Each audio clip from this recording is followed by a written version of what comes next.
estar aqui para comemorar os 10 anos de ordenação. E eu quero então, eu quero tomar um texto na segunda carta do apóstolo Paulo a Timóteo. Então quero usar esse texto hoje, lembrando que hoje estamos aqui comemorando o ministério, 10 anos de ministério pastoral do pastor André. Então vamos ler 2 Timóteo capítulo 4, versículo de 6 a 13. E é muito importante também lembrarmos que quando o apóstolo Paulo escreveu sua segunda carta a Timóteo, faltava pouco tempo para ele ser decapitado pelo imperador Nero, que foi um imperador muito sanguinário. E mais ou menos uma semana faltava para ele morrer. E ele sabia disso. E mesmo assim, eu não vou ler lá desde do versículo 1, mas nos versículos anteriores a gente percebe a preocupação de Paulo. É com a sã doutrina, pregue a palavra, inste a tempo e fora de tempo. Redargue-as, repreenda com toda a paciência e doutrina, porque virá tempo em que não suportarão a sã doutrina. Mas tendo comichão nos ouvidos, amontoarão para si mestres, conforme as suas próprias cobiças, e se desviarão da verdade, darão crédito às fábulas. Então, e ele ainda fala para Timóteo: cumpre o teu ministério, faz a obra do evangelista, cumpre o teu ministério. A partir do versículo 6, Paulo escreveu assim: quanto a mim, já estou sendo oferecido por libação, e o tempo da minha partida chegou. Combati o bom combate, completei a carreira, guardei a fé. Desde agora me está guardada a coroa da justiça, que o Senhor, reto juiz ou justo juiz, me dará naquele dia. E não somente a mim, mas também a todos que amam a sua vinda. Empenhe-se ou procure vir até aqui o mais depressa possível, porque Demas, tendo amado o presente século, me abandonou e se foi para a Tessalônica. Crescente foi para a Galácia, Tito foi para a Dalmácia. Somente Lucas está comigo. Encontre Marcos e traga-o junto com você, pois me é útil para o ministério. Quanto a Tíquico, mandei-o para Éfeso. Quando você vier, traga a capa que deixei em Troade, na casa de Carpo. Traga também os livros, especialmente os pergaminhos. Um autor me ajudou na preparação dessa mensagem, o J.C. Ryle, com seu livro Santidade, sem a qual ninguém verá o Senhor. Mas eu acho muito interessante a palavra de Paulo aqui, quando ele diz: eu combati o bom combate. Combati o bom combate. Por quê? A vida cristã, ela é um combate constante. E eu acho muito interessante também que Paulo não diz: eu combati um pesado combate, um duro combate. Eu combati um combate muito sofrido. Não é essa a postura de Paulo. Não é isso que ele expressa. Ele expressa que o combate foi bom. Foi um bom combate. E olha que nós sabemos que a sua vida foi muito sofrida. Muito sofrida. Muitos sofrimentos. Mas quando chega no fim, ele não diz: sofri demais, não precisava ser assim, não. A sensação que ele passa é: valeu a pena. Valeu a pena. Ou ele diz: eu viveria tudo isso outra vez. Talvez Paulo se expressasse assim. Também acho muito importante quando ele diz: eu combati o bom combate, acabei a carreira e guardei a fé. Mas eu creio, a palavra fé aqui é mais do que crer. Não é que ele está dizendo: eu não deixei de crer, eu continuo crendo. É mais do que isso. Porque se nós olharmos para a carta de Judas, versículo 3, Judas exorta os seus leitores a batalharem pela fé, uma vez por toda entregue aos santos. E ali, fé, naquele texto da carta de Judas, é o conjunto de doutrinas, são os ensinos, e aquilo que foi se construindo ao longo dos séculos, como palavra de Deus. Então, Judas, vocês têm que batalhar por tudo isso, pela fé. Então é isso que Paulo expressa aqui. Não apenas ele continua confiando em Cristo, não perdeu sua confiança em Cristo, mas ele teve zelo pela doutrina, zelo pela palavra, pelo ensino. Ele combateu heresias. Ele fez isso muitas vezes nas suas cartas. Isso é muito importante. Porque o crente, mesmo depois da conversão, traz consigo uma natureza inclinada para o mal. Existe uma heresia chamada erradicalismo, que diz que quando nos convertemos, a nossa natureza carnal é erradicada e nós não pecamos mais. Isso não é verdade. Isso não é verdade. Nós vamos encontrar, por exemplo, o apóstolo Paulo escrevendo aos Romanos capítulo 7, versículo de 15 a 19. O mal que eu não quero fazer, isso eu faço. E o bem que eu quero fazer, não consigo fazer. Então Paulo revela essa luta interna, que não é só dele, é de todos nós. Que nós falhamos, nós erramos. E erramos depois de recebermos a Cristo. Tanto que eu costumo dizer que o dia mais feliz da nossa vida, sabe qual vai ser o dia mais feliz da nossa vida? Sabe qual vai ser o dia mais feliz da sua vida? O dia que você morrer. Por quê? Porque vai ser o último dia que você vai pecar. O dia da minha morte vai ser o dia mais feliz da minha vida. O último dia que eu vou pecar. Porque não tem nada que machuca a nossa vida mais do que o pecado. Jesus disse em Marcos 14:38, lá no Getsêmani, o espírito está pronto, mas a carne é fraca. Então nós vemos isso, o apóstolo Paulo dizendo também, que aqueles que abraçaram a Cristo, confessaram a Cristo, crucificaram a sua carne e as suas paixões. Os que são de Cristo crucificaram a carne com suas paixões e desejos ou cobiças. É muito importante a palavra de Paulo em Gálatas 2:20, um versículo que eu gosto muito. Aliás, uma vez eu fui membro de uma igreja, participei de uma igreja, onde o pastor falava Gálatas 2:20 o tempo todo. Tempo todo. Chegou um momento que os irmãos daquela igreja ficaram com raiva de Gálatas 2:20. Então, se alguém citava Gálatas 2:20, ai meu Deus, de novo. Mas eu acho um versículo muito bonito. Quando Paulo escreveu, já estou crucificado com Cristo. E vivo não mais eu, mas Cristo vive em mim. E a vida que agora eu vivo na carne, olha, ele continuava na carne. A natureza pecaminosa não havia sido erradicada. E a vida que agora vivo na carne, eu vivo-a pela fé no Filho de Deus, o qual me amou e se entregou por mim. Como é maravilhosa essa expressão. O Filho de Deus me amou. Quando alguém diz Jesus é maravilhoso, Jesus é um grande mestre, Jesus é isso, aquilo, e faz elogios a Jesus, tudo bem, isso é elogio. Mas quando alguém diz o Filho de Deus me amou, isso é relacionamento. Opa, agora ficou pessoal, agora ficou muito íntimo. O Filho de Deus me amou. Isso faz toda a diferença na nossa salvação em Cristo. Colossenses capítulo 3, versículo 3, Colossenses 3:3, Paulo diz: vocês já estão mortos, e a vida de vocês está escondida com Cristo em Deus. Morremos. Morto não peca, morto não fala palavrão. Você já ouviu morto falar palavrão? Não fala. Morto não faz nada, não paga conta, e assim por diante. Mas veja só, em Colossenses capítulo 3, pulando o versículo 4, no versículo 5 Paulo diz: mortifiquem os membros de vocês que estão sobre a terra. No 3 ele diz: vocês já morreram. Mas no 5 ele diz: pero non mucho. Então aí, sim, nós morremos para o mundo, mas o velho Adão, que foi crucificado lá na cruz, o velho Adão quer descer da cruz, e a gente tem que botar ele de volta lá na cruz, no seu lugar é crucificado.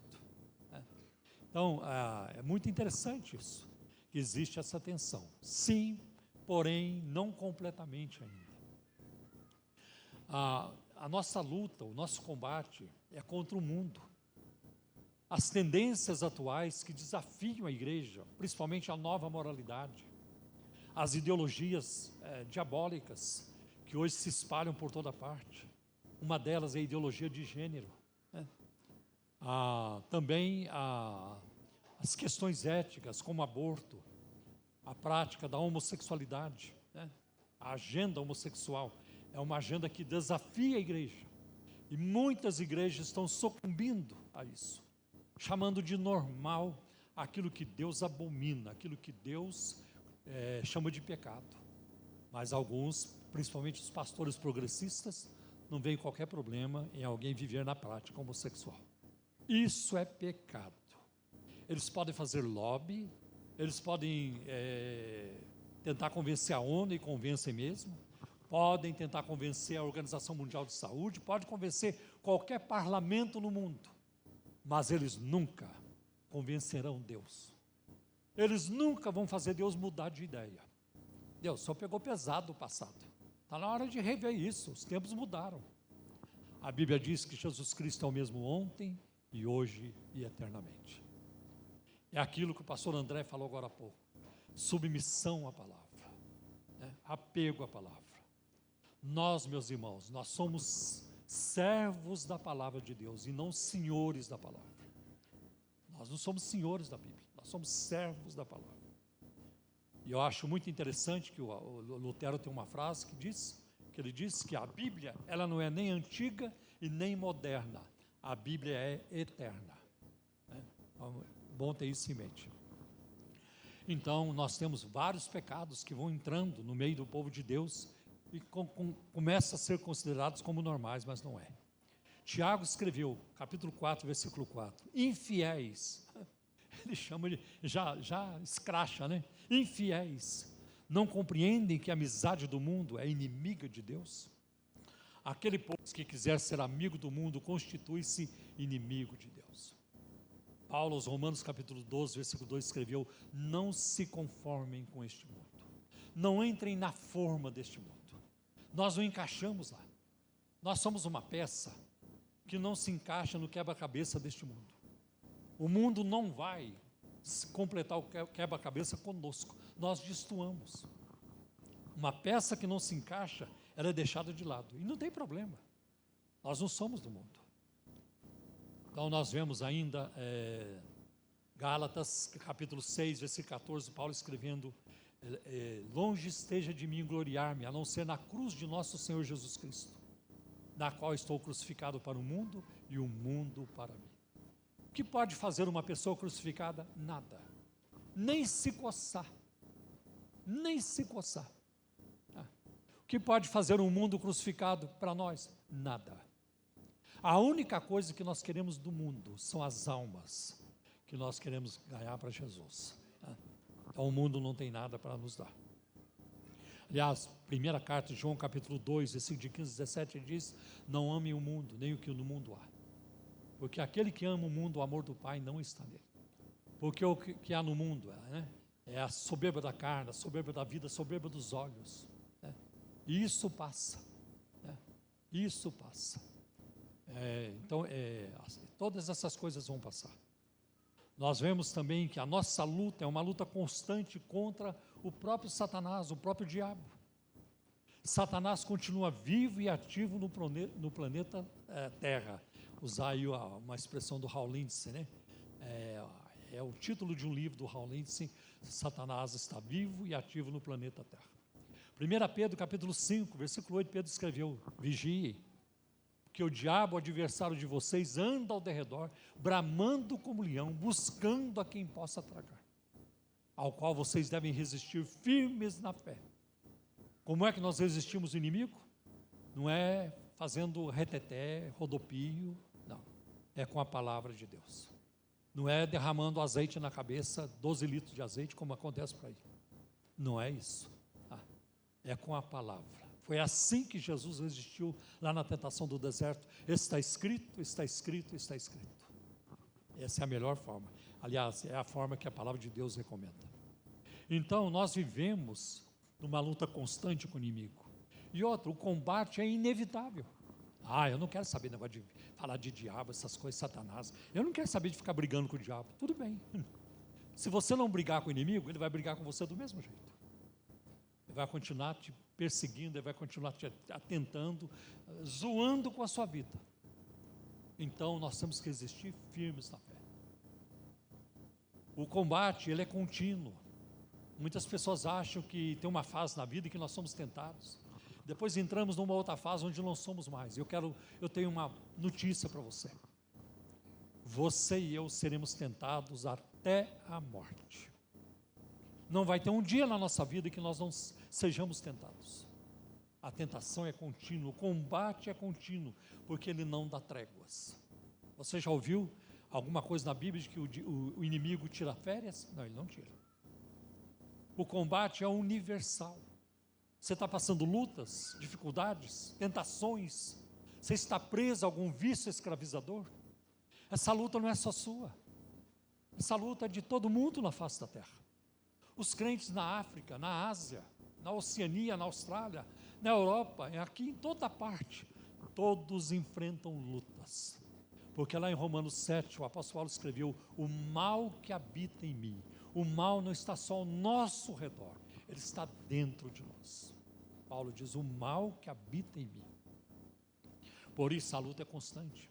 Por isso Gálatas capítulo 5 fala isso. Há uma luta entre a carne e o espírito, a nossa natureza carnal e o espírito. Mas a grande boa notícia é que lá em Gálatas 5, é o Espírito Santo quem faz guerra contra a carne.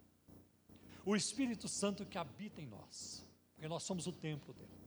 Ele olha para nós e diz: não, esse meu templo não vou deixar ficar sujo, vamos limpar isso. Por isso que quando nós pecamos, o Espírito Santo, ele trabalha na nossa vida assim. Ele pega a nossa orelha e torce. E torce. Para com isso, arrepende-te, não está certo, não gostei, assim não dá. É quando a pessoa peca e ela é convencida de que pecou. Já aconteceu isso com você? Comigo várias vezes. Eu falar uma palavra indevida, dar um coice em alguém, tá?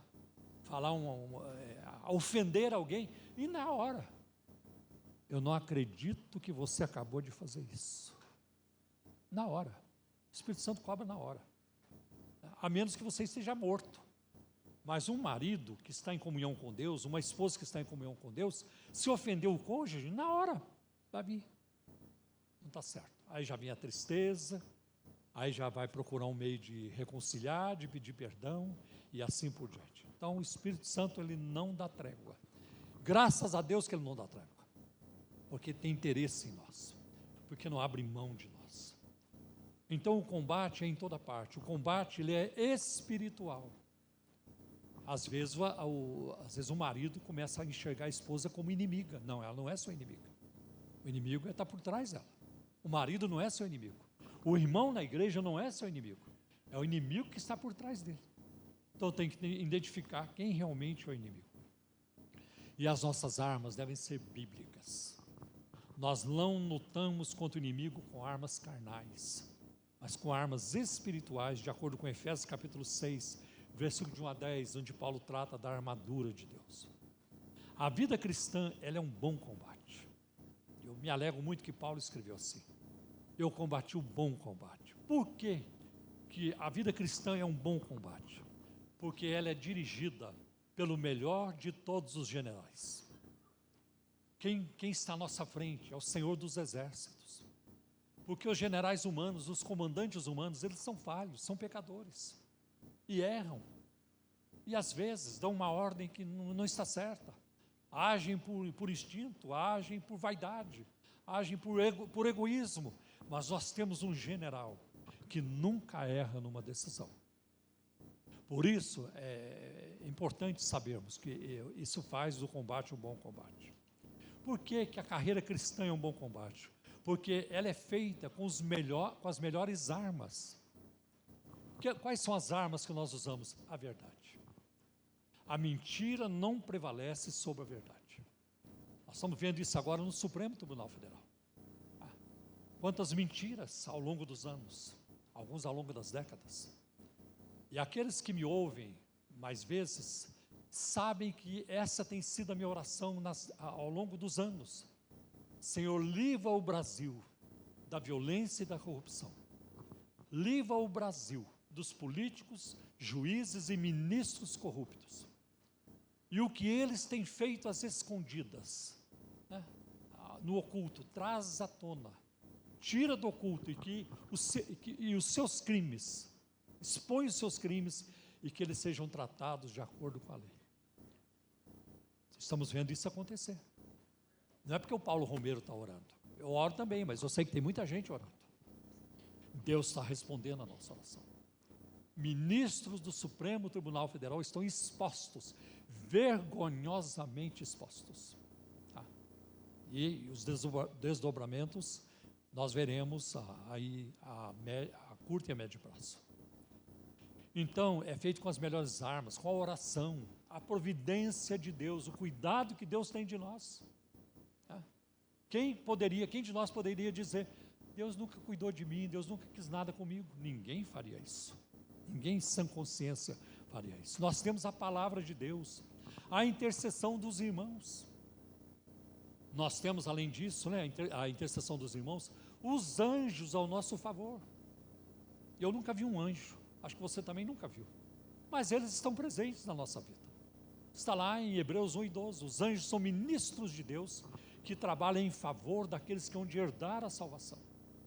Anjos estiveram envolvidos no seu livramento, numa coisa que você ia passar e nem passou, nem viu, nem ficou sabendo. Um dia vai ficar sabendo. Olha, eu cuidei de você assim. Você ia passar por isso, mas não passou, nem registrou, nem entrou no radar. Deus faz isso. Então nós temos, além disso, a intercessão de Cristo. Tem alguém lá no céu, Filho de Deus e Deus o Filho, quebrando o nosso galho o tempo todo, falando de nós, intercedendo por nós. E Jesus é eficaz, totalmente eficaz, quando Ele exerce a intercessão.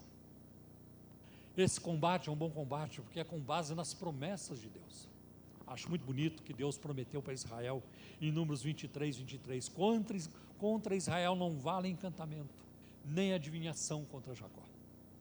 Salmo 23, grande promessa. Eu de nada sinto falta. Romanos 8, 35 e 39.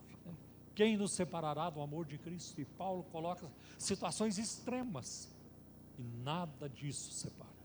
Tiago capítulo 4, versículo 7, submetam-se a Deus, resistam ao diabo e ele fugirá de vocês. Coisa maravilhosa é o diabo fugir de nós, mas sem submissão ele não vai fugir, ele vai vir para cima. Mas quando obedecemos a Deus, aí nós temos arma, nós temos crédito para colocar o diabo para correr. Ainda tem o texto de 1 João capítulo 3, versículo 8. Para isto o Filho de Deus se manifestou, para destruir as armas do diabo. Eu gosto do que está em 1 João 4:4, maior aquele que está em nós do que aquele que está no mundo.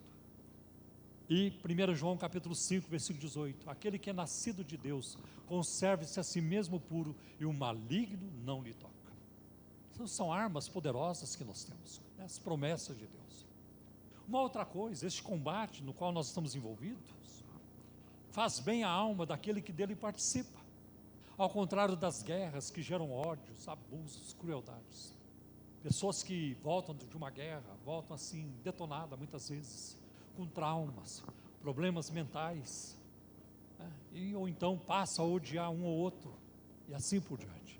Mas esse combate do qual nós participamos, é um combate que não gera essas coisas, pelo contrário, aumenta o amor, não nos aleja espiritualmente, é um bom combate. Faz bem também, esse combate é um bom combate, porque faz bem ao mundo, ao contrário das guerras que geram calamidades, injustiças e problemas sociais. Graças a Deus que a igreja do Senhor é composta de homens e mulheres que foram libertos e que não são um peso para a segurança pública. Eu espero que não. É muito difícil um crente sair por aí assaltando. Infelizmente hoje já tem. Mas sai por aí matando. Infelizmente hoje tem.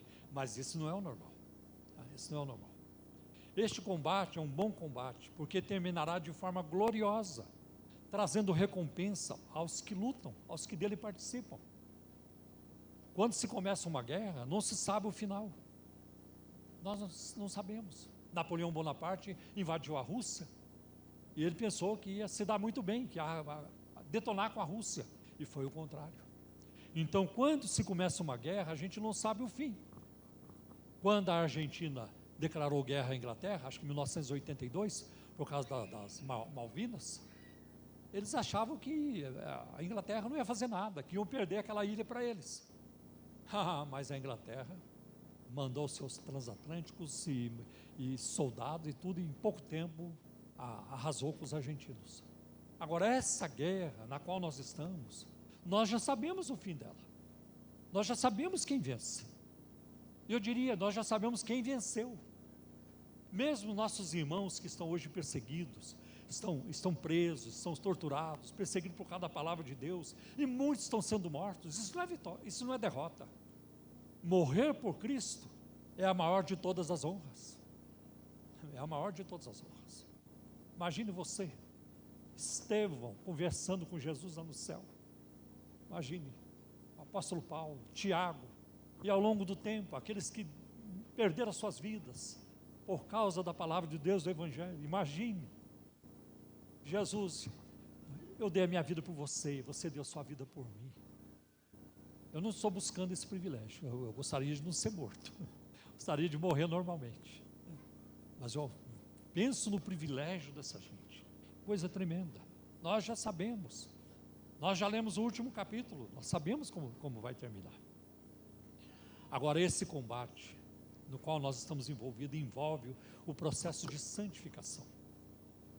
A santificação é o hábito de ter a mente de Cristo na medida em que tomamos o conhecimento da sua mente, descrito nas Escrituras. O cristão passa a concordar e a viver de acordo com o juízo de Deus revelado nas Escrituras. A pessoa santa se esforçará para evitar todo o pecado conhecido e fugir de toda ocasião que possa levá-lo ao pecado. Nós vemos isso em vários lugares na Bíblia, Salmo 19, versículo 12, 1 Timóteo capítulo 6, versículo de 9 a 14. Paulo trata ali de uma questão muito séria, da obsessão pelo dinheiro, da ganância. E Paulo recomendou: foge. Nessa hora, foge. A melhor coisa é fugir. Enfrentar não dá certo. O Elias fugiu da Jezabel. Eu vou enfrentar essa mulher. Não, eu vou fugir dela. Então tem hora que a melhor coisa é fugir. O verdadeiro cristão se esforça para ser semelhante a Cristo. Aliás, 1 Pedro 2,21 diz isso, né? Cristo sofreu por nós, deixando-nos o exemplo para que nós sigamos suas pisadas. E nós vamos ver também em 1 João 2,6, deixa eu ver o que está aqui.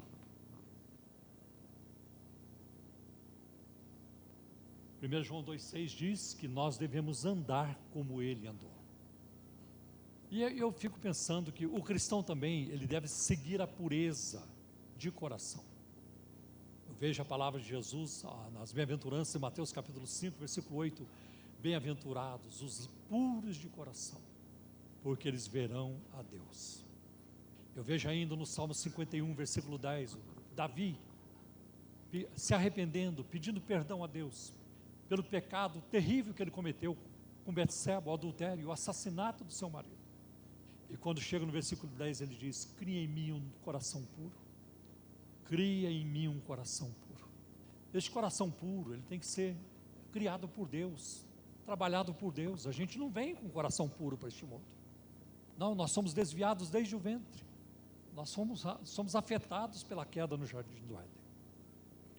Uma outra coisa é que o cristão, ele seguirá a humildade. Uma coisa que Deus não tolera é soberba. Deus resiste aos soberbos. Deus não quer nada com soberbos, né? Então Deus quer a humildade de nós. Miqueias capítulo 6, versículo 8 diz: Ele já mostrou a você o que é bom. E o que o Senhor pede de você? Que pratique a justiça, ame a misericórdia e ande humildemente com o seu Deus. Humildade é algo que nós não ensinamos a nós mesmos, nós vamos ter que aprender com outros. Aí Deus coloca um chefe chato na sua vida, coloca um irmão encardido na igreja, né? Porque Deus quer te ensinar humildade e quebrantamento. Chega um dia que você fala assim: não suporto mais aquela irmã, não suporto mais aquele irmão, estou mudando de igreja. Aí você vai para outra igreja E antes de chegar lá, Deus já preparou outro igualzinho ou pior. Porque Deus ainda não terminou com você. Porque isso trabalha em nós quebrantamento, né? Trabalha em nós humildade. Então nós não ensinamos humildade para nós mesmos, Deus vai usar alguém, né? E assim por diante. Então que Deus nos ajude, né? Que pratique a justiça, ame a misericórdia, ande humildemente com seu Deus. Veja o exemplo do apóstolo Paulo em 1 Timóteo 1,15, quando ele diz: Cristo Jesus veio ao mundo para salvar os pecadores, dos quais eu sou o pior, eu sou o principal.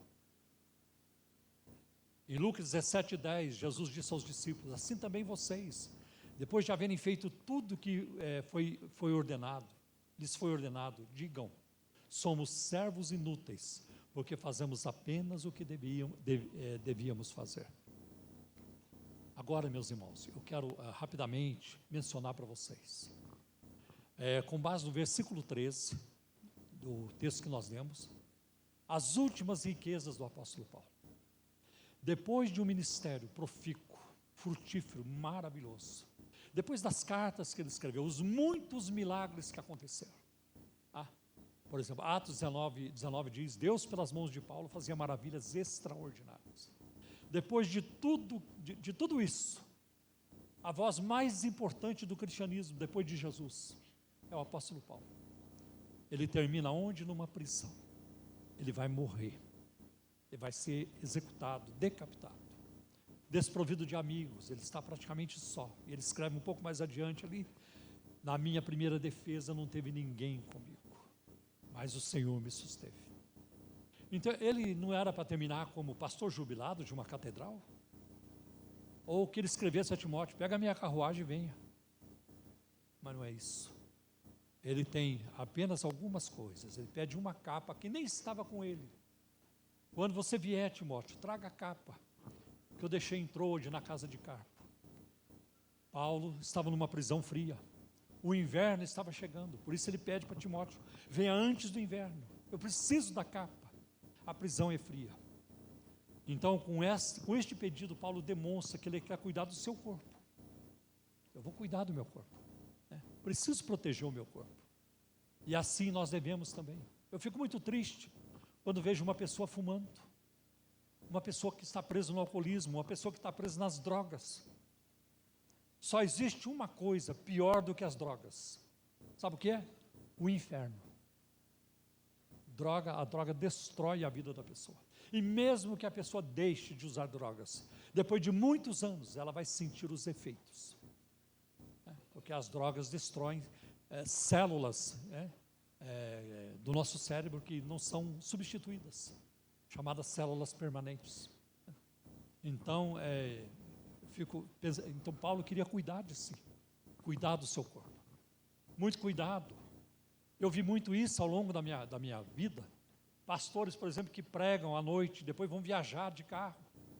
Vários deles morreram em acidente de carro. Estavam cansados. Não, eu tenho que chegar. Eu conheci um pastor que uma vez ele estava comendo peixe e ele engoliu um espinho. Passados uns dias, ele começou, e ele era pastor de um grande ministério, e ele começou a sentir dores, e foi ao médico.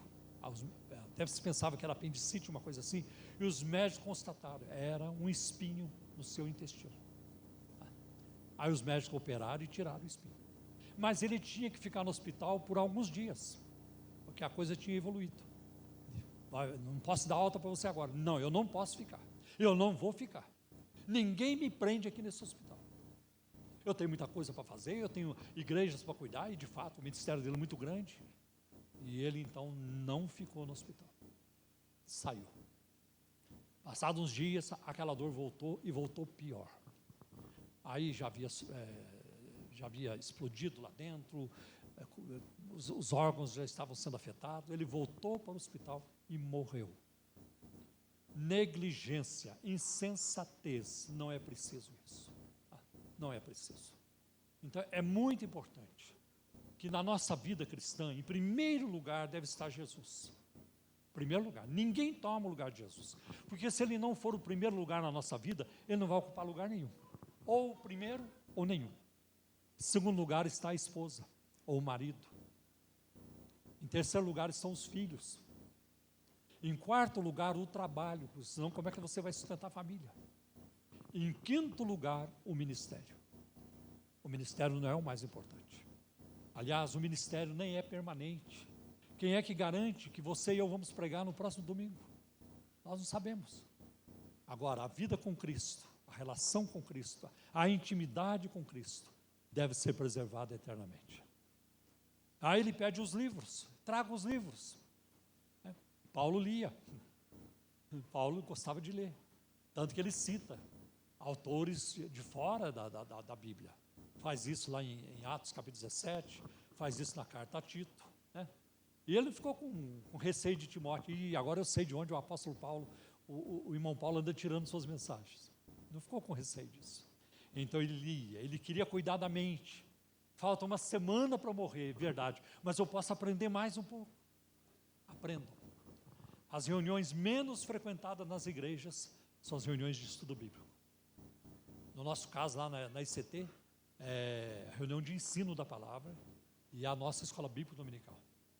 Depois, quando começa o culto, a igreja está lotada. Então, o ensino não é valorizado. Então, eu quero ler, é preciso cuidar da mente. É preciso ler. E por último, ele diz os pergaminhos. Timóteo, se não der para trazer a capa, eu entendo. Se não der para trazer os livros, eu entendo. Mas, Timóteo, os pergaminhos. Principalmente os pergaminhos, que eram porções do Antigo Testamento. Paulo queria ler de novo. Ele conhecia muita coisa, mas ele queria alimentar a sua alma, o seu espírito, e é só a palavra de Deus que alimenta o nosso espírito. Eu acho muito bonito quando ele diz, eu combati o bom combate, acabei a carreira. Quando ele diz acabei a carreira, ele diz missão cumprida. O que o Senhor pediu de mim, eu fiz. Missão cumprida. Eu vejo isso, por exemplo, até no próprio Jesus. Quando ele diz do alto da cruz, em João 19:30, está consumado. Eu terminei a obra. Em João 17 ele fala, Pai, eu consumei, eu terminei a obra que o Senhor me deu para fazer. Missão cumprida. Missão cumprida. Estevão podia dizer a mesma coisa, missão cumprida. E o próprio apóstolo Paulo, missão cumprida. Eu não creio que você vai morrer daqui a uma semana, né? Como o apóstolo Paulo, faltava uma semana para morrer. Eu não creio que você vai morrer daqui a uma semana. Eu creio que você vai viver muito. Eu creio que Deus vai te usar muito. Eu creio que essa igreja vai crescer. E hoje estava ali pensando, Deus, dá essa propriedade para a igreja Abraça. E dá a propriedade do lado também, né?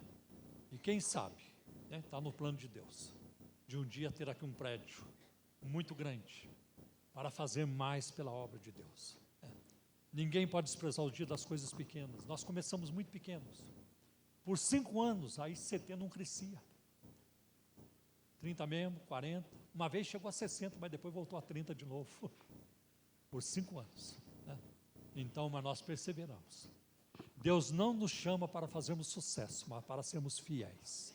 Então, é importante ser fiel. E o crescimento da igreja é um ato soberano de Deus. Está lá em Atos. O Senhor acrescentava à igreja aqueles que haviam de salvar. Deus abençoe você. Que você possa lá no fim dizer, combati o bom combate. Missão cumprida. Em nome de Jesus.